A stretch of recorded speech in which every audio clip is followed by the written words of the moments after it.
Last class we have seen triangle law और triangle law के बारे में जो नेसेसरी जानकारी है वो हम लोग ले चुके हैं। कुछ लॉ ऐसे था ट्रायंगल लॉ, इसमें हम लोग देखे थे अगर हम वेक्टर ए के साथ वेक्टर बी को जोड़ना चाहेंगे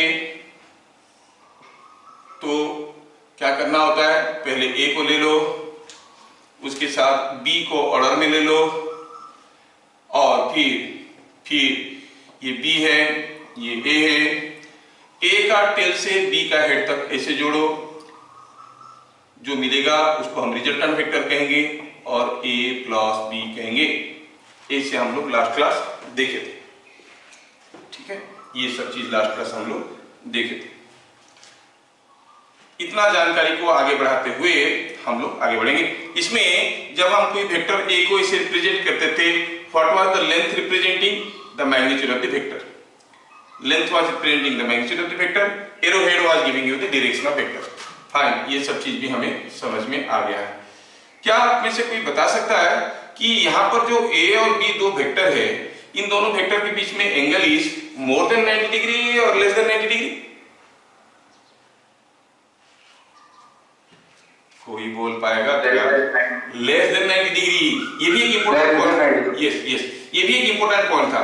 दो वेक्टर के बीच में एंगल कैसे पता करते हैं कि the head direction to head direction, एक वेक्टर का हेड डायरेक्शन से दूसरे वेक्टर की हेड डायरेक्शन में जाओ, जो एंगल होता था that is the angle between two vectors. और क्या देखे थे हम लोग ट्रायंगल लॉ में? हम देखे थे जो रिजल्टेंट वेक्टर है उसका मैक्सिमम वैल्यू होता था a प्लस बी, और ये कब होता था? When theta is 0, and resultant vector का मिनिमम वैल्यू होता था a माइनस बी, कब होता था? When theta is 180 degree. क्या हम लोग ये सब देखे थे कि नहीं देखे थे? यस। तो जितना हम लोग देखे थे, चलो उसको पहले यूज करके कुछ क्वेश्चंस करते हैं, फिर आगे बढ़ते हैं। तो पहले इस graphical form of triangle law को समझेंगे, फिर देखेंगे हम लोग आगे उसका न्यूमेरिकल अप्रोच भी देखेंगे। Now I want you to solve this questions with me. Question number 1, ठीक है,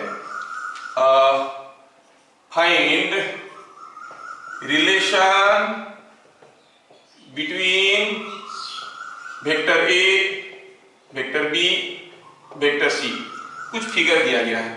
पहला फिगर में दिया है ऐसे, ये है ए, ये है बी और ये वेक्टर है सी। दूसरा रिलेशन दिया गया है ऐसे, फिगर ऐसे दिया गया है,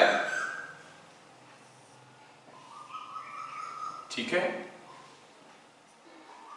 ये है ए, ये है बी, ये है सी। और तीसरा रिलेशन दिया गया है ऐसे, आपको ए बी सी में रिलेशन बताना है, ये ए, ये बी और ये वेक्टर सी। पहला क्वेश्चन है, तो थोड़ा समझे। I want to write one of these three vectors as sum of the other two. पहला क्वेश्चन में अगर सॉल्यूशन हम देखेंगे तो हम कहेंगे कि यहां पर कौन कौन वेक्टर ऑर्डर में है। ट्रायंगल लॉ क्या कहता है?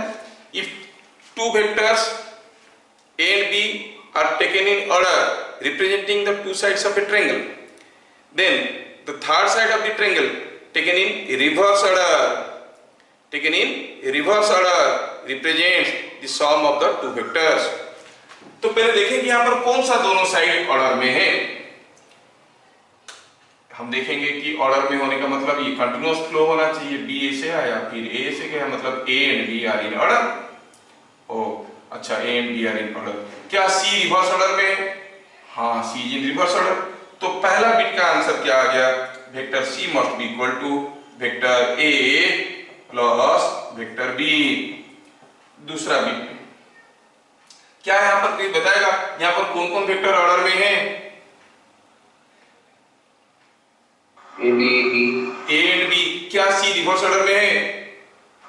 Yes sir. यस, तो हम कहेंगे again here also C is equal to A plus B. Go to the third question. इसमें कौन कौन ऑर्डर में है? सब ऑर्डर में, बी के साथ ए ऑर्डर में, ए के साथ सी ऑर्डर में। तो हम ट्रायंगल लॉ कैसे लगाएंगे? किसी एक को तो रिवर्स ऑर्डर में होना जरूरी था।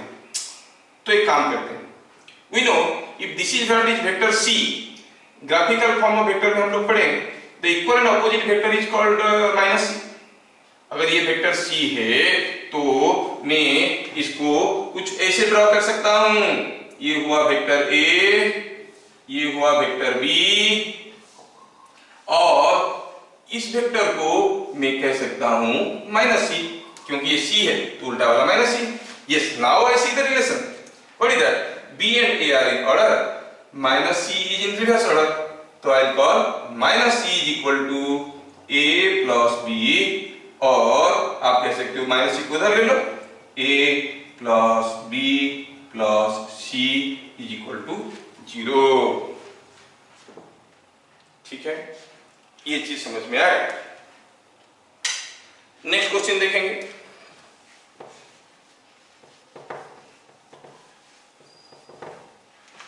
Question number 2। Two forces, two horizontal forces, two horizontal forces. ठीक है, two horizontal forces of 10 Newton and 6 Newton act on a body of mass 5 kg. Which of the following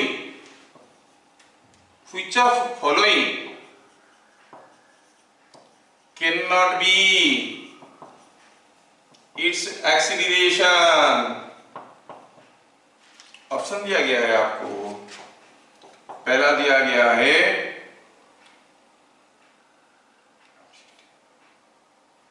3.5 metre पर second square, फिर दूसरा दिया गया है 2.8 metre पर second square, तीसरा दिया गया है 2 मीटर पर सेकेंड स्क्वायर, चौथा दिया गया है 0.6 मीटर पर सेकेंड स्क्वायर। इनमें से कौन कौन सा एक्सीलरेशन इस बॉडी का नहीं हो सकता? ठीक है, आप लोग थोड़ा दिमाग लगाओ, पक्का कर लोगे। Question is crystal clear. कोई बॉडी के ऊपर मास 5 kg, दो फोर्स आया है, 10 न्यूटन है 6 न्यूटन। ठीक है, तो दो फोर्स आया तो नेट फोर्स पे mass will be the acceleration. जब नेट फोर्स पे मास होगा एक्सीलरेशन, आपको देखना है कि इनमें से कौन सा एक्सीलरेशन नहीं हो सकता। चलो पहले देखते हैं, पहले देखेंगे सॉल्यूशन में इसे कि मैक्सिमम नेट फोर्स कब होगा। मैक्सिमम नेट फोर्स कितना होता है? नेट फोर्स का मैक्सिमम वैल्यू थोड़ी देर पहले देखे थे, आर का मैक्सिमम वैल्यू होता था ए प्लस बी। यहां पर दो फोर्स है, 10 plus 6 is 16 Newton. Maximum force हो सकता है 16 न्यूटन। अगर कोई बॉडी के ऊपर दो फोर्स आ रहे हैं 10 न्यूटन 16 न्यूटन, मैक्सिमम फोर्स उसके ऊपर क्या होगा? 16 न्यूटन। अच्छा, अगर मैक्सिमम फोर्स 16 न्यूटन हुआ तो मैक्सिमम एक्सीलरेशन कितना होगा? एक्सीलरेशन का मैक्सिमम वैल्यू 16/5 इज 3.2 मीटर पर second square. Similarly net force का मिनिमम वैल्यू क्या होगा भैया? नेट फोर्स का मिनिमम वैल्यू कितना होगा? 10 न्यूटन 6 न्यूटन दो फोर्स आ रहे हैं। What can be the minimum net force when the forces are opposite? Yes, 10 minus 6 that is 4 Newton. So what can be the minimum acceleration? 4/5 force by mass that is 0.8 metre पर second square. मतलब अगर ये दो force इसके ऊपर आ रहे हैं, maximum acceleration क्या हो सकता है? 3.2। मिनिमम एक्सीलरेशन क्या हो सकता है? 0.8। क्या 3.5 हो सकता है? नहीं। क्या 0.6 हो सकता है? नहीं। क्या ये दोनों हो सकते हैं? हाँ, हो सकते हैं, because they are lying between 3.2 and 0.8। So this is not possible and this is also not possible. क्या मैं सबको ठीक ठाक समझा पाया? Yes sir, no? Yes yes. आगे next question. Yes yes. Question number 3। Question number 3, ठीक है। क्वेश्चन नंबर 3 में 2 forces 80 newton and 60 newton pull a body of 20 kg towards east and north, respectively, towards east and north respectively. Find magnitude of acceleration, और एक force east की तरफ हो रहा है, फोर्स नॉर्थ की तरफ हो रहा है, ठीक है। चलो कैसे करेंगे, हमें क्या चाहिए, एक्सीलरेशन। कैसे निकालेंगे, net force by mass. Net force क्या है, सम ऑफ द 2 फोर्सेस, लेकिन फोर्स तो वेक्टर है तो हमें वेक्टोरियली जोड़ना पड़ेगा। चलो देखते हैं, पहले पहला वेक्टर क्या था, पहला vector was 80 Newton towards east, हाँ ये ऐसे था, कितना लंबा 80 न्यूटन, ग्राफिकल फॉर्म। F2 कैसा है, F2 is a vector like this towards north, कितना 60 न्यूटन। ओ हमें नेट फोर्स चाहिए, नेट फोर्स का क्या फॉर्मूला होता है, नेट फोर्स का फॉर्मूला क्या है, ये तो सिंपल F1 प्लस F2 होता है। अच्छा ऐसा होता है, तो चलो दोनों को जोड़ते हैं। कैसे जोड़ेंगे, पहले ले लेंगे F1, फिर उसके साथ ऑर्डर में ले लेंगे F2। क्या मुझे कोई बताएगा जो नेट फोर्स होगा वो ऊपर से नीचे होगा कि नीचे से ऊपर होगा, नीचे से ऊपर होगा, समझ में आ गया, ये हो गया नेट फोर्स। हाँ लेकिन उससे हमको क्या मतलब, हमको तो एक्सीलरेशन चाहिए। हाँ एक्सीलरेशन कैसे मिलेगा, नेट फोर्स का मैग्नीट्यूड। अब नेट फोर्स अगर ये वेक्टर है, उसका मैग्नीट्यूड क्या है, ये लेंथ, क्या ये लेंथ हमें मालूम है, हाँ मालूम है, कितना है ये, इट इज 80। क्या ये लेंथ हमें मालूम है, हाँ मालूम है, कितना है ये 60। तो फिर हम क्या कहेंगे, नेट फोर्स का मैग्नीट्यूड कितना हो जाएगा, you can make use of Pythagoras theorem. ये 80 है, ये 60 है, you can find out the magnitude of this vector, that is 80 का स्क्वायर 60 का square whole double, and if you calculate it will be coming out to be 100 newton. देखा कितना मजेदार है, 100 न्यूटन है नेट फोर्स। अगर नेट फोर्स 100 न्यूटन है तो फिर एक्सीलरेशन क्या होगा, वो तो सिंपल है, नेट फोर्स मिल गया, it is 100 by 20, force by mass, so 5 metre पर सेकंड स्क्वायर। कितना सिंपल क्वेश्चन है, कितना सिंपल क्वेश्चन है। Next question, question number 4। देखो मैं यहां पर जब कर रहा हूं ना, साथ साथ मिटा भी रहा हूं, you may not be getting sufficient time to note down, but then have faith, मेरा सारा क्लास रिकॉर्डेड हो रहा है, रिकॉर्डिंग हो रहा है, आपको रिकॉर्डेड वीडियोस मिल जाएंगे। क्योंकि मैं अगर आपके लिए वेट करूंगा तो ज्यादा क्लास नहीं हो पाएगा। ऑनलाइन में ऐसे ही स्लो चलता है क्लास, ऑफलाइन में इतना स्लो नहीं होता, और थोड़ा दौड़ा के पढ़ाते हैं। ऑनलाइन में धीरे धीरे समझते हैं लोग, तो थोड़ा मुझे समय ज्यादा चाहिए। एनीवे, तो ये बात हो गया। नंबर 4, नंबर 4 में हम लोग देखेंगे कि यहां पर आपको 2 वेक्टर ऐसे दिया गया है, ये एक वेक्टर है, ये एक वेक्टर है, ये वेक्टर A है, ये वेक्टर B है, और ये वेक्टर है C, और ये वेक्टर है D। Find relation between vector A, B, C, D। ये 4 वेक्टर के बीच में मुझे रिलेशन चाहिए। अरे सर ऐसा क्वेश्चन तो आप पढ़ाए नहीं, खुद के लिए इजी क्वेश्चन करते हैं, हमारे लिए डिफिकल्ट क्वेश्चन डाल देते हैं। ऐसा बात नहीं है, आप भी जानते हो। You see, if you think of a vector, मन से इमेजिन करो कोई एक वेक्टर है ऐसा। चलो इस वेक्टर का नाम देते हैं E। क्या आपको A, B, E में कोई रिलेशन मालूम है? आप अपनी मन से ले लिए वो वेक्टर, ये वेक्टर क्वेश्चन में नहीं दिया था। अब क्या कहोगे, कहोगे by triangle law, triangle law A, B, E में what plus what is equal to what, A and B are in order, E is in reverse order। हाँ तो A plus B हो गया ई। अच्छा, इसमें देखो तो ये ट्रायंगल में CDE वाला ट्रायंगल में कौन कौन ऑर्डर है? सी है और डी ऑर्डर में है। क्या ई रिवर्स ऑर्डर में है? हाँ है। तो ई को आप क्या लिख सकते हो? E equal to C plus D. मिल गया ना relation? A plus B is equal to C plus D। This is the relation. क्या आदित्य पंडा को समझ में आ गया? Yes sir. तो माइक्रोफोन ऑफ कर दो। ठीक, तो नेक्स्ट क्वेश्चन जहां पर आप लोग जल्दी जल्दी नहीं लिख पाओगे वहां पर स्क्रीनशॉट ले लेना।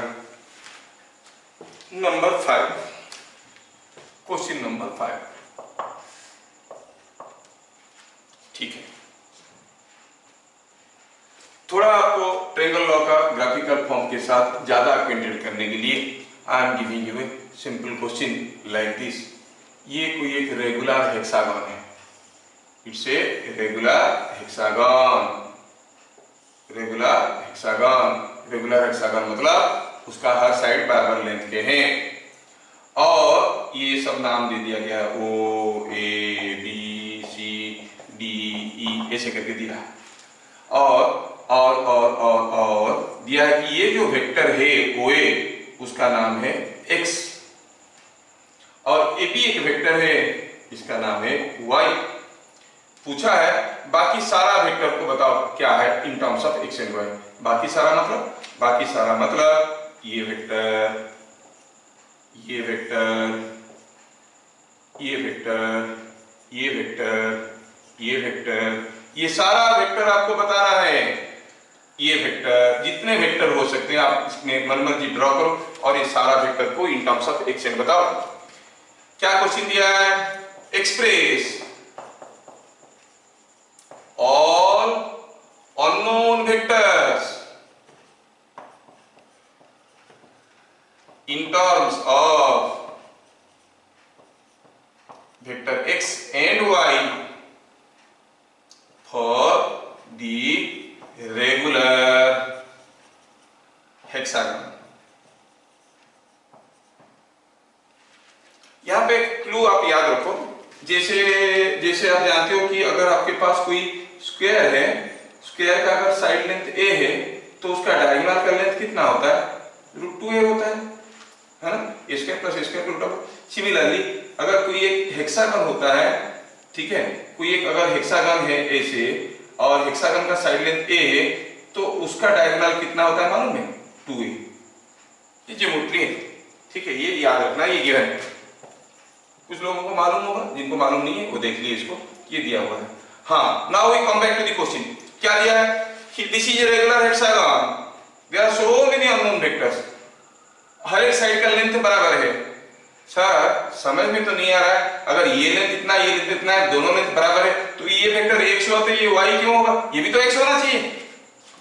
क्या ये दोनों वेक्टर बराबर वेक्टर है? No, they are having same magnitude but different directions. नहीं, सेम मैग्नीट्यूड है, डिफरेंट डायरेक्शन है।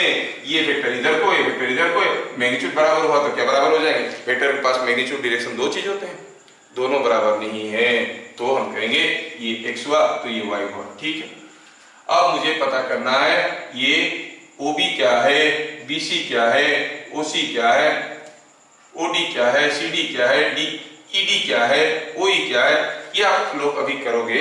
लेकिन उससे पहले थोड़ा सा, क्या आपको दिख रहा है कि ये जो वेक्टर है वो इसके साथ पैरेलल दिख रहा है? रेगुलर हेक्सागन है, अगर ये इसके साथ पैरेलल है और ये जितना लंबा है ये उसका डबल लंबा है तो ये वेक्टर का वैल्यू कितना होगा?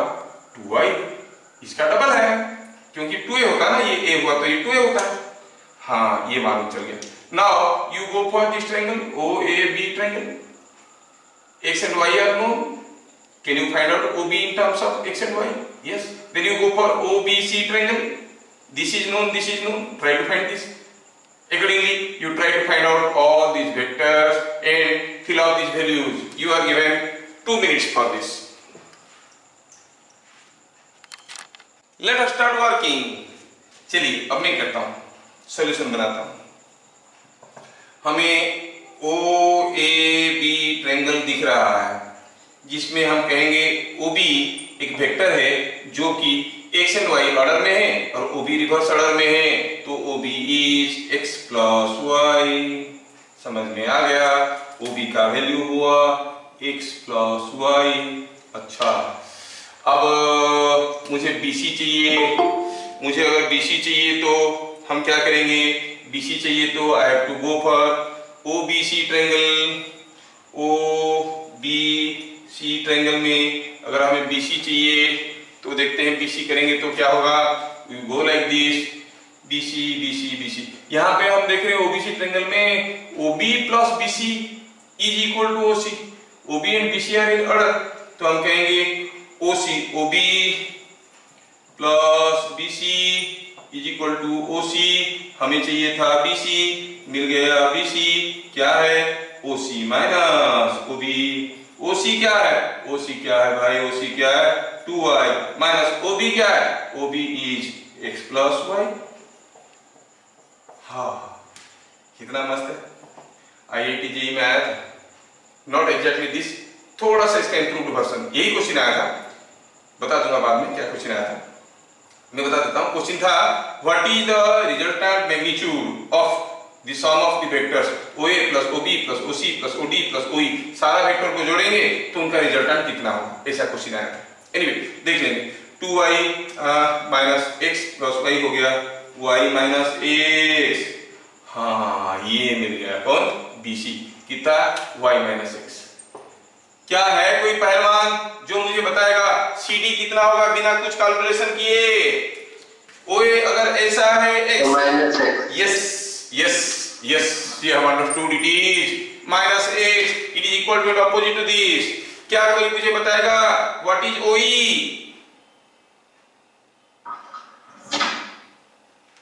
y minus x। yes, मतलब आप लोग समझ गए। हाँ, बाकी क्या रह गया? OD OED ट्रायंगल को करें। हाँ, अगर ये y है तो ये भी तो y है। देखो ED y है तो ये भी y है, तो ये भी y हो गया। अब आपको OD चाहिए, आप ODE ट्रायंगल ले सकते हो या फिर ODC ट्रायंगल ले सकते हो। कुछ भी लो, आंसर विल बी सेम। कुछ भी लो भैया, answer will be same.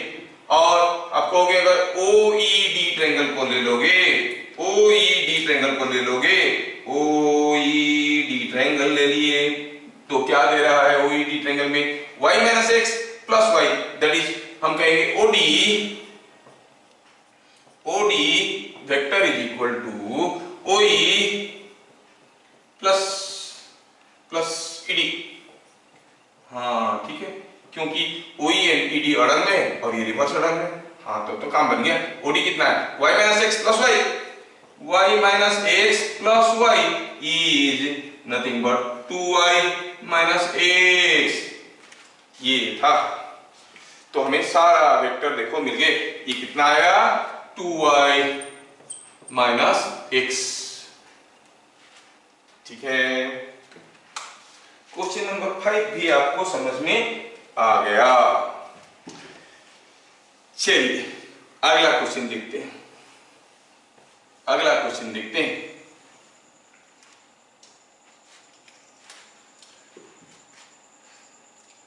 Question number 6। For what angle theta between vector A and vector B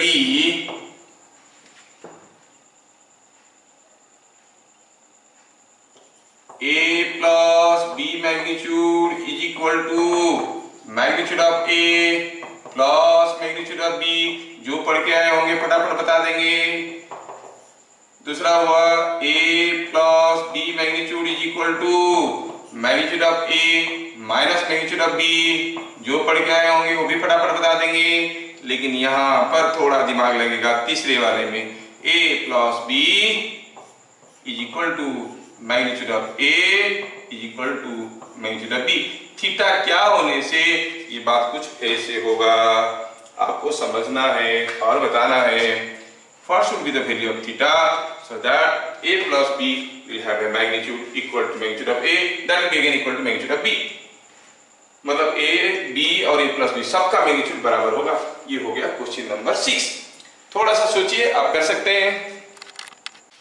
class 10 की पढ़ाई था ना, सीधे सीधे फॉर्मूले लगाओ, काम निकल जाएगा। अब देखो, हर चीज में रीजनिंग जरूरत होता है, and that is why I call it integrated JEE batch. हम लोग का एक दूसरा बैच है जिसमें हम लोग प्योरली बोर्ड लेवल की पढ़ाते हैं। बोर्ड में कोई क्वेश्चन आता नहीं, थ्योरी समझाना है, नोट्स डिक्टेट करना है, ठीक है। There is another batch, purely board level का क्लास होता है।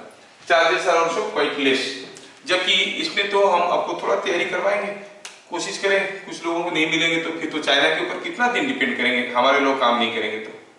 हाँ, तो ये बात हुआ। For what angle theta between A and B these are the conditions. Solution बनाते हैं। क्या पहला वाला का आंसर रेडीमेड किसको मालूम है? कोई बॉडी के ऊपर दो फोर्स आ रहा है, 10 newton 6 newton, net force 16 newton है, नेट फोर्स इज 10 + 6। ऐसा कब होता है? When the vectors are same direction. ये सबको समझ में आ गया, बहुत बढ़िया, बहुत बढ़िया। दूसरे में a माइनस b कब होता है? Theta is equal to 180 degree. अब फंसे हम यहां पे। चलो, आप जानते हो कि ट्रायंगल लॉ में, ट्रायंगल लॉ को ट्रायंगल लॉ क्यों कहते हैं? क्योंकि वेक्टर a, b और a + b मिलके एक ट्रायंगल बनाते हैं। तो यहाँ पर ये तीनों बराबर है, तीनों बराबर है, मतलब यहाँ पर जो ट्रायंगल बनेगा वो किस किस्म का ट्रायंगल बनेगा? It will be an equilateral triangle. Yes, अगर हम कहेंगे ये है वेक्टर a और ये है वेक्टर b, तो ये होगा vector a + b। a + b कैसे होगा? नीचे से ऊपर की, ऊपर से नीचे।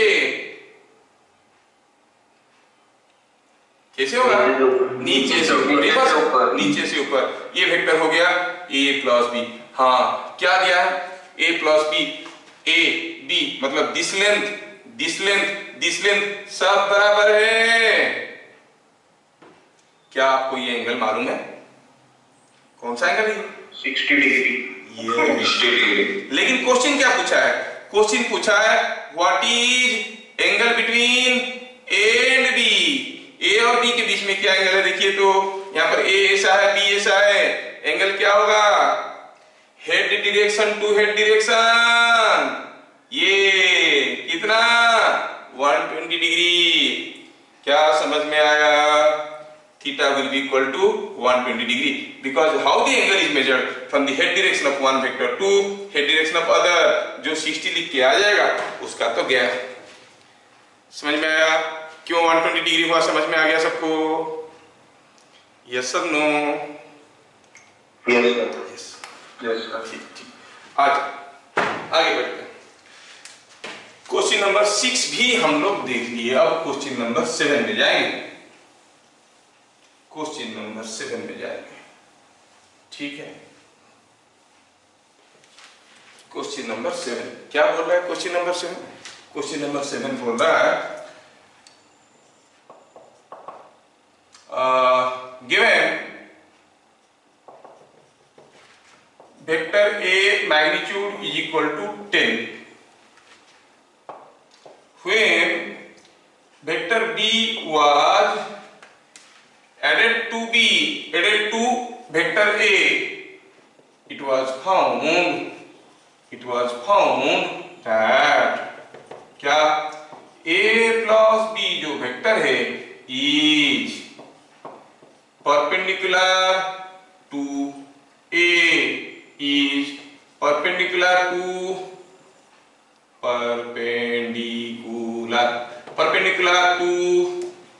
vector a if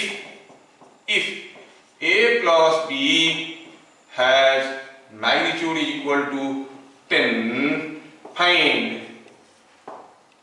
angle between a and b। कितना खूंखार क्वेश्चन है, लेकिन आप लोग कर लोगे। थोड़ा सा सोचोगे समझोगे तो कर लोगे। सोचो, एक वेक्टर है मैग्नीट्यूड 10 का, किस डायरेक्शन में कोई जानकारी नहीं।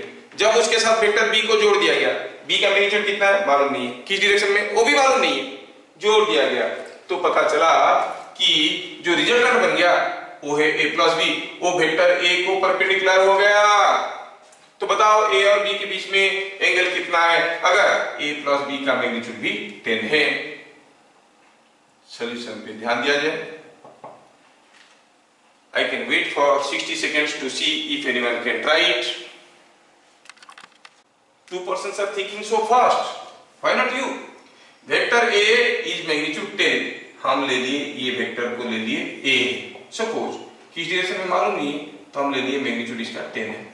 इसके साथ B को जोड़े, B को जोड़ेंगे तो ऑर्डर में जोड़ेंगे, मतलब यहाँ पर B का टेल रहेगा। B का टेल रहेगा जो B ऐसे रहेगा कि ऐसे रहेगा कि ऐसे रहेगा कि ऐसे रहेगा, कोई जानकारी तो है नहीं। जोड़ने के बाद जो नया वेक्टर बनेगा a प्लस बी, जो रिजल्टेंट वेक्टर है a प्लस बी, वो कहां से, उसका टेल कहां पे होता है? जब हम a के साथ b को जोड़ के r निकालते हैं, a प्लस b निकालते हैं, तो a प्लस b का टेल a के टेल पे होता है, मतलब a plus b will have its tail here. और क्या दिया है कि that is perpendicular to A, मतलब वो भी कुछ ऐसे ही होगा। ठीक है,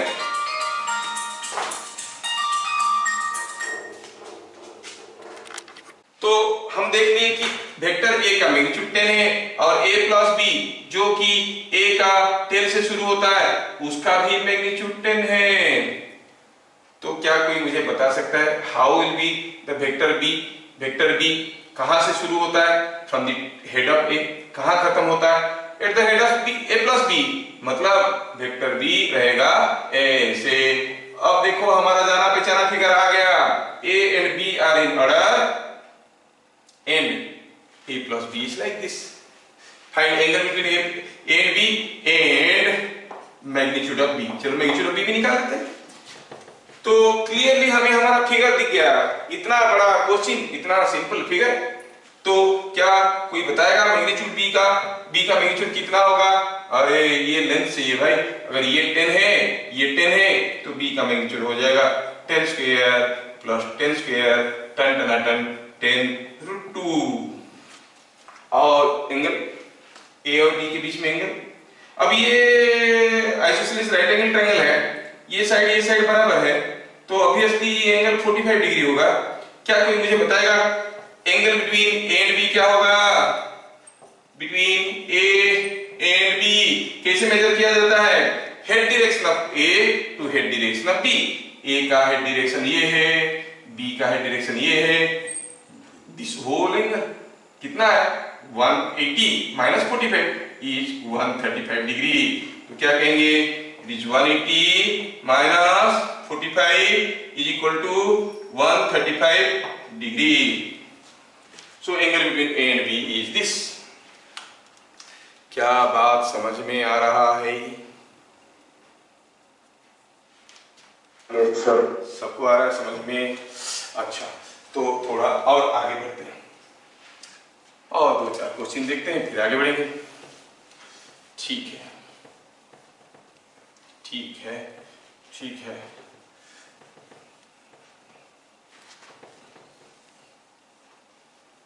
अब सबसे खतरनाक क्वेश्चन, सबसे पहले बताने वाले को शाबाशी मिलने वाला है। Question number 8, two mutually perpendicular forces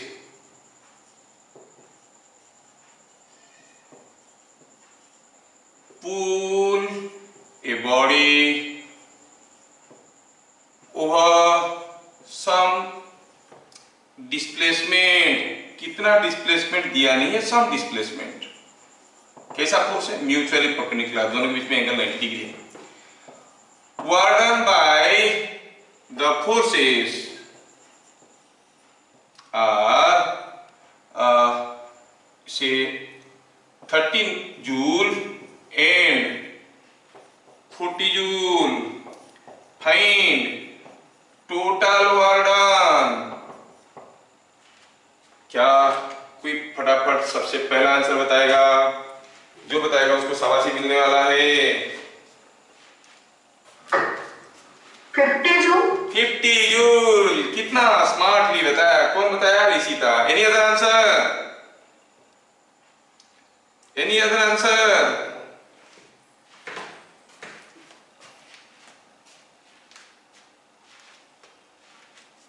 क्या और कोई 50 जूल बोल रहे हैं? और कोई बोल रहे हैं 50 जूल? अभिषेक बाल, सोचो। नहीं। और कोई? वो बोल रही है 50 joule. Anyone else who second her? She says 50 joules. सात्विक मिश्रा 50 जूल्स। आलोक साहू भी बोल रहा है 50 जूल्स। दो लोग हो गए 50 जूल पे। और कोई? विश्वजीत माझी,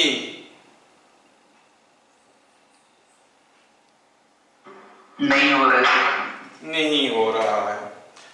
अब सर 70। आयुष्मान पति बोल रहा है 70 जूल्स और ही इज करेक्ट। आप सोचोगे सर कैसे? अरे भाई, आपका जो वर्क है वो वेक्टर है कि स्केलर है? It's a scalar quantity. आप वेक्टोरियली क्यों जोड़ रहे हो?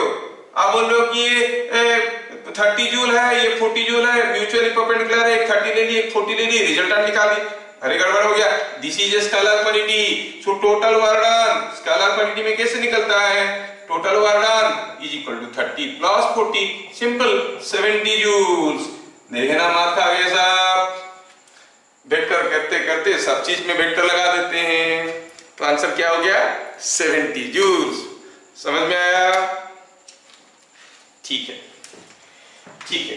तो ऐसे करके ढेर सारे वैरायटी के क्वेश्चन हैं, हम लोग करेंगे। I'll be giving you a set of questions, आप उसको करोगे तो समझ में आएगा।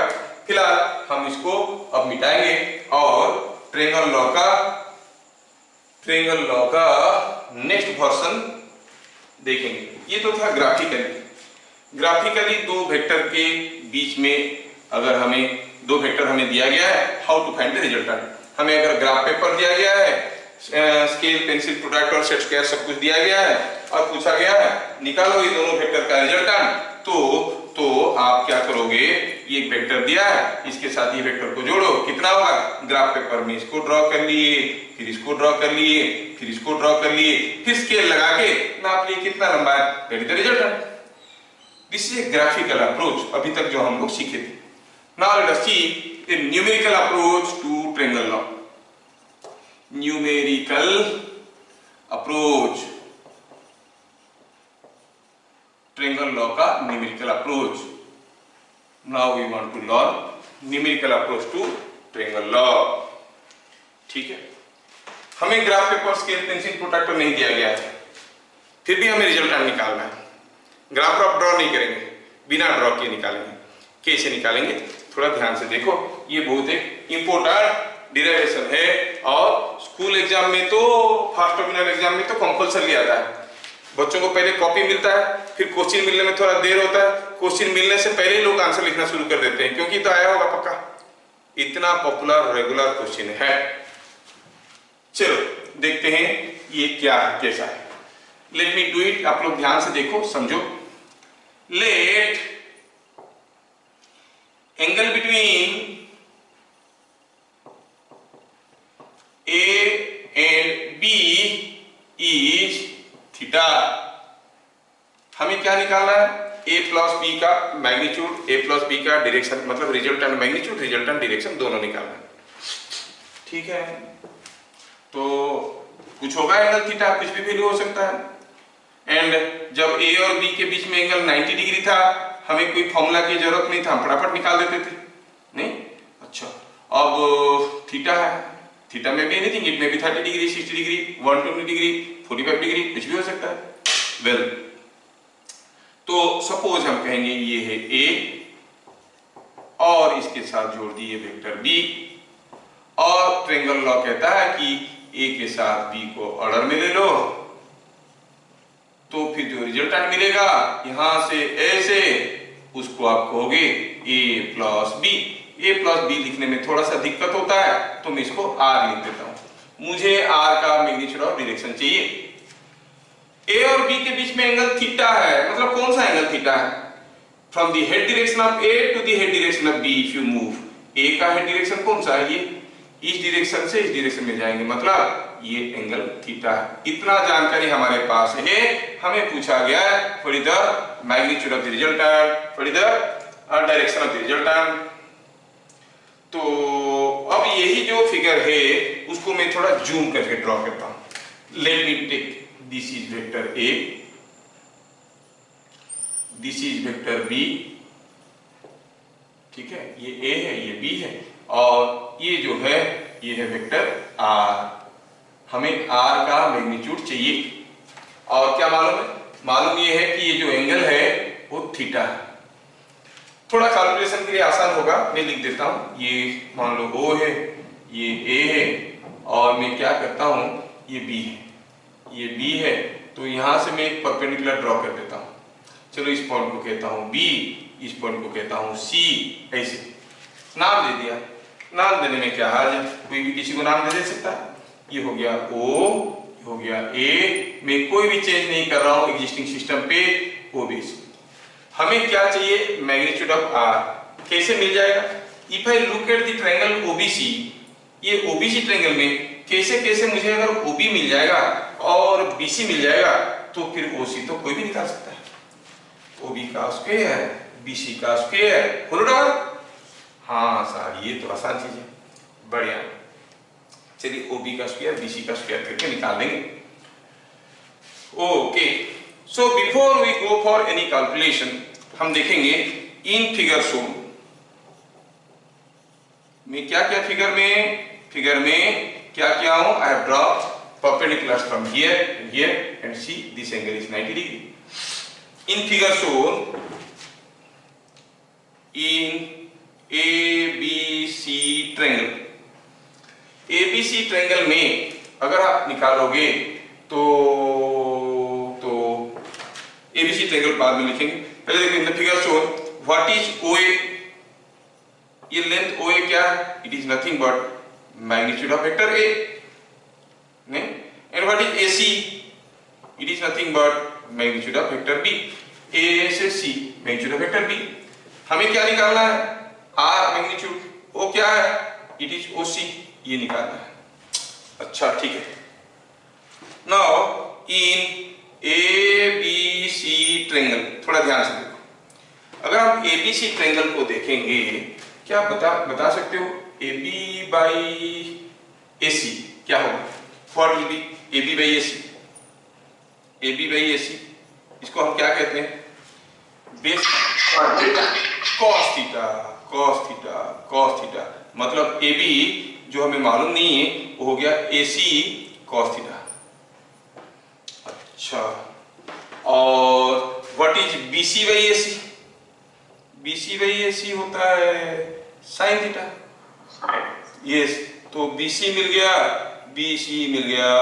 Is equal to AC sin theta. ठीक है, BC मिल गया AC sin थीटा।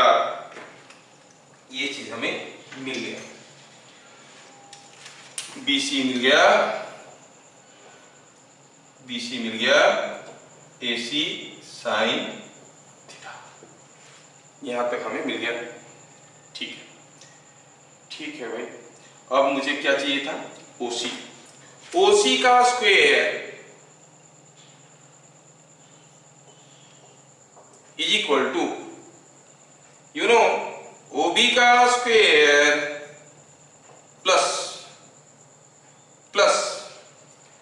BC का स्क्वायर। इसमें कोई दो राय नहीं सर, ठीक तो है, ठीक है। बट OB क्या है? OB is again, if you see, OB is nothing but OA plus AB. It is OA plus AB का स्क्वायर प्लस BC का स्क्वायर। हाँ सर, समझ में आया? ठीक है, आगे बढ़े। इंप्लाइज OC का square is equal to OA plus AB का होल स्क्वायर। चलो इसको एक्सपांड करते हैं। OA का स्क्वायर AB का square twice of OA into AB। हाँ ठीक है, OA का स्क्वायर AB का square into twice of OA into AB plus खत्म नहीं हुआ BC का स्क्वायर अगर हम यहाँ पे थोड़ा सा चीज देखेंगे ध्यान से, क्या देखेंगे कि AB का स्क्वायर प्लस BC का स्क्वायर क्या होता है बताओ?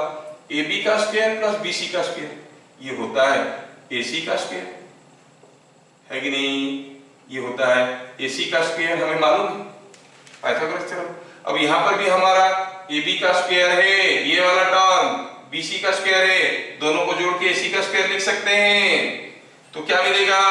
OC का square is equal to OA का स्क्वायर, OA का स्क्वायर प्लस AB का स्क्वायर BC का स्क्वायर मिलके हो गया AC का square plus 2OA into AB। हाँ, वैल्यू डाल दिया जाए। OC क्या है? OC क्या है भाई? It is length of this line. What is that? Magnitude of vector R। So magnitude of R का square is equal to OA का स्क्वायर। OA क्या है? Magnitude of A। Magnitude of A का square. AC क्या है? Magnitude of B। Magnitude of B का square plus twice of OA क्या है? Magnitude of A। Magnitude of A। AB AC cos theta, it is AC cos theta, but what is AC again? AC is magnitude of B. AC is magnitude of B, so it is B cos theta। बड़ा interesting situation आ रहा है। तो इसमें से क्या पता चला? What is magnitude of the resultant vector? It is root of A square plus B square plus 2AB into cos theta. ये हो गया फॉर्मूला। तो अगर आपको वेक्टर A, वेक्टर B और उन दोनों के बीच में एंगल मालूम है, तो जो रिजल्टेंट वेक्टर निकलेगा that will be A square plus B square plus 2AB cos theta. याद रखने के लिए बहुत आसान है, root over A plus B का होल स्क्वायर जैसे होता है A square plus B square plus 2AB। यहाँ पर एडिशनली cos थीटा याद रखना, ठीक है? तो हो गया A square plus B square plus 2AB cos theta is the resultant magnitude. अब ये जो रिजल्टेंट है ये तो एक वेक्टर है, खाली इसका मैग्नीट्यूड बताने से कैसे होगा? डायरेक्शन भी तो बताना पड़ेगा। तो लेट अस सी, डायरेक्शन बताएंगे। डायरेक्शन कैसे बताएंगे? क्या बताएंगे डायरेक्शन? देखो, जब हम डायरेक्शन बताने की बात आता है ना, हम देखते हैं कि जाना पहचाना चीज है क्या, उसके साथ डायरेक्शन बता देते हैं। सपोज आप सेक्टर 4 में रहते हो, आपका दोस्त आपके घर में आना चाहता है, तो आप क्या पूछोगे? पूछेगा तुम्हारा घर कहाँ है? आप पूछोगे सेक्टर 4 में क्या देखे हो? सेक्टर 4 में मैं पोस्ट ऑफिस देखा हूं। अच्छा, पोस्ट ऑफिस देखे हो तो वहीं से लेफ्ट टर्न कर जाना। मतलब कोई एक जाना पहचाना चीज मिल गया, विथ रिस्पेक्ट टू दैट आप दूसरे का डायरेक्शंस या पोजीशंस बता सकते हो। एग्जैक्टली दैट में यहां पर हमें क्या दिया गया है? ए दिया गया है, बी दिया गया है, आर का डायरेक्शन पूछा है। चलो हम निकाल देते हैं कि आर ए के साथ क्या एंगल कर रहा है। ये तो मालूम है ना, तो ए के साथ अल्फा एंगल कर रहा है, कहेंगे। समझ में आया? इफ यहां पर तो जगह नहीं हो रहा लिखने के लिए, मैं इसको मिटाऊंगा ऊपर से और फिर लिखूंगा। यहां तक तो हो गया है, यहां तक तो हो गया है। यहां पर if R makes angle alpha with vector A, then क्या है कोई पहलवान जो मुझे बताएगा what is the value of tan alpha. अब ये BC ट्रायंगल को देख लो, it is simply BC by OB। हाँ, BC तो BC है, लेकिन BC कितना है निकाले थे हम लोग। BC was AC sin theta, AC sin theta. AC क्या है? AC is magnitude of B, so it is magnitude of B sin theta. Value डाल रहा हूं। और OB क्या है? OB is OA plus AB। OA plus AB, जब OA plus AB करेंगे तो OA कितना है? Magnitude of A plus AB क्या है? AB AC cos theta. ये देखो सब कुछ मिल गया। tan alpha is this. तो फ्रॉम यहां से हम लोग शुरू किए थे लिखना, तो हम कहेंगे अगर दो वेक्टर उनके बीच में एंगल हमें मालूम है तो हम रिजल्टेंट मैग्नीट्यूड निकाल सकते हैं। और Not only that, also we can find out the angle the resultant makes with the vector A. समझ में आया? वेक्टर A के साथ क्या एंगल कर रहा है इसे पता चल जाए। ठीक है, ये चीज आपको समझ में आ गया। अभी हमें जो समझ में आया उसको थोड़ा लिस्ट आउट कर देते हैं। If angle between vector A and B is theta, तो R का मैग्नीट्यूड होता है it is A square plus B square plus 2AB into cos theta whole root over. दूसरा चीज ये हुआ है इफ अल्फा इज और angle between R and A is alpha, तो tan alpha is equal to B sin theta by A plus B cos theta। ये चीज समझ में आ गया, ये बात है। इतना चीज हमें समझ में आ चुका है, लेकिन हमें जो चीज समझ में आया है थोड़ा उसको चेक करके देखेंगे कि पहले से जो हम जानते थे is it satisfying that. Let us take a simple case, solution बनाते हैं इसे। सपोज एक एग्जांपल लेते हैं। सपोज हम कहेंगे कि एक ब्लॉक के ऊपर दो फोर्स आ रहे हैं, एक 8 न्यूटन दूसरा 6 न्यूटन। नेट फोर्स कितना है? कोई भी बता देगा 14 न्यूटन है, लेकिन मुझे नहीं आता है कितना है नेट फोर्स। मुझे तो फॉर्मूला आता है, मैं फॉर्मूला लगाऊंगा, ठीक है। मुझे नेट फोर्स निकालना है, तो यहाँ पर A का मैग्नीट्यूड कितना है 8, B का मैग्नीट्यूड कितना है 6, थीटा कितना है 0, तो रिजल्टेंट का मैग्नीट्यूड कितना होगा रूट ओवर ऑफ 8 का स्क्वायर 6 का स्क्वायर 268 इंटू cos 0। 8 का स्क्वायर 64, 6 का स्क्वायर 36, ये हो गया 96, cos 0 तो 0 है कि नहीं? cos 0 0 है क्या? नहीं, देखो 1 है। मैथमेटिक्स पढ़ाऊंगा तो एक्स्ट्रा चार्ज लगेगा, ठीक है। सिर्फ फिजिक्स का फीस ले आओ सबसे। तो ये कितना हो गया देखो तो 196 का root over what is that 14। हाँ वो तो होता था, हमें समझ में आ गया। मतलब दो वेक्टर के बीच में कुछ भी एंगल हो, थीटा अगर मालूम है हम वैल्यू निकाल सकते हैं, है ना। यहां पे दूसरा क्वेश्चन लेते हैं for your understanding. For what angle between A and B magnitude of R is equal to magnitude of A is equal to magnitude of B। क्या आंसर किसी को मालूम है? थोड़ी देर पहले किए थे। What was the value of theta? 0। अरे R A B तीनों का 120 डिग्री था। ये आंसर हमें मालूम है, लेकिन तब हम कुछ दूसरे मेथड से किए थे। ऐसे इक्विलेटरल ट्रायंगल बनाए थे, ये A था, ये B था, ये R था, और ये तीनों साइड बराबर थे, तो एंगल 60 डिग्री था, और A और B के बीच में एंगल 120 डिग्री था। वो हम लोग कर चुके हैं। अब हम ट्रेडिशनल फॉर्मूला लगा के करेंगे, ठीक है। तो हमें क्या निकालना है? Theta. Let R magnitude is equal to A magnitude is equal to B magnitude is equal to K, कुछ एक वैल्यू, ठीक है। हम जानते हैं कि R मैग्नीट्यूड का square is equal to A magnitude का स्क्वायर B मैग्नीट्यूड का स्क्वायर 2AB cos थीटा, क्योंकि थीटा मालूम नहीं है, रूट ओवर नहीं रखेंगे क्योंकि यहाँ पर स्क्वायर लिखे हैं। R का मैग्नीट्यूड तीनों बराबर है तो K लिए, X को हो जाएगा K स्क्वायर, ये हो जाएगा K स्क्वायर, ये हो जाएगा K स्क्वायर, ये हो जाएगा 2K स्क्वायर cos थीटा। ऐसा मिल गया वैल्यू। थोड़ा मारपीट करके सीधा करो इसको। क्या आया ये 2K square plus 2K square cos theta, तो K square is equal to 2K square will go common, will find it is 1 plus cos theta. ये स्टेप तो सबको समझ में आ रहा होगा। Now K square cancels out, you find 1 plus cos theta is k square by 2k square is 1/2. Now what is cos theta? Cos theta is 1/2 minus 1 minus 1/2. So what is theta? 120 degree. If theta 120 degree, you see. But then हमारा graphical approach कितना आसान था, फटाफट दिमाग लगाया निकाल ली। Numerical approach थोड़ा लंबा है, लेकिन दोनों मेथड आपको सीखना जरूरी है।